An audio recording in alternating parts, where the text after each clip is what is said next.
आपले स्वागत आहे। पाहूया शहरातल्या ठळक घडामोडी। अंबरनाथ नगर परिषद मुख्याधिकारी उमाकांत गायकवाड यांच्या आदेशान्वये अतिक्रमण विरोधी पथक प्रमुख नरेंद्र संखे यांच्या अधिपत्याखाली अधिकारी सुनील गावित तसेच इतर कर्मचारी यांच्या संयुक्तिक कारवाई अंतर्गत अंबरनाथ जावसे तथा महेंद्रनगर येथील अनेक अवैध बांधकामे तसेच अतिक्रमणे जेसीबीच्या साहाय्याने जमीनदोस्त करण्यात आली। गत अनेक वर्षांपासून अंबरनाथ जावसे तथा महेंद्रनगर येथील विभागाअंतर्गत अतिक्रमण करणाऱ्या भूमाफियांच्या माध्यमातून नाल्यामध्ये देखील भराव टाकीत अवैध दुकाने तसेच घरांसाठी फाउंडेशन टाकण्यात आले होते।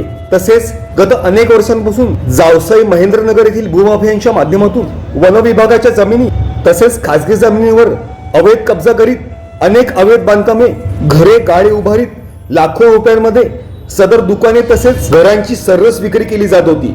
त्याच अनुषंगाने गत अनेक दिवसांपासून आलेल्या तक्रारीच्या अनुषंगाने तसेच प्रामुख्याने अंबरनाथ नगर परिषदेचे अनधिकृत बांधकामाविरोधात असणारे झिरो टॉलरन्स धोरण याच आधारावर अंबरनाथ नगर परिषदेच्या अतिक्रमण विरोधी पथकाच्या माध्यमातून अंबरनाथ जावसे तसेच महेंद्रनगर येथील अनेक अवैध बांधकामे तथा अतिक्रमणे जेसीबीच्या साहाय्याने जमीनदोस्त करण्यात आल्याने सदर परिसरांतर्गत आपला अनधिकृत व्यवसाय उभारणाऱ्या अनेक भूमाफियांचे धाबे आणले आहेत। तसेच अंबरनाथ नगर परिषदेच्या माध्यमातून मुख्याधिकारी उमाकांत गायकवाड यांच्या आदेशान्वये अंबरनाथ पूर्व तसेच पश्चिम विभागाअंतर्गत असणाऱ्या अनेक अनधिकृत बांधकामे तसेच अतिक्रमणाविरोधात सदर धडक मोहीम अधिक तीव्रतेने राबवण्याचा मानस अंबरनाथ नगर परिषद अतिक्रमण विरोधी पथक प्रमुख नरेंद्र संखे यांनी व्यक्त केला।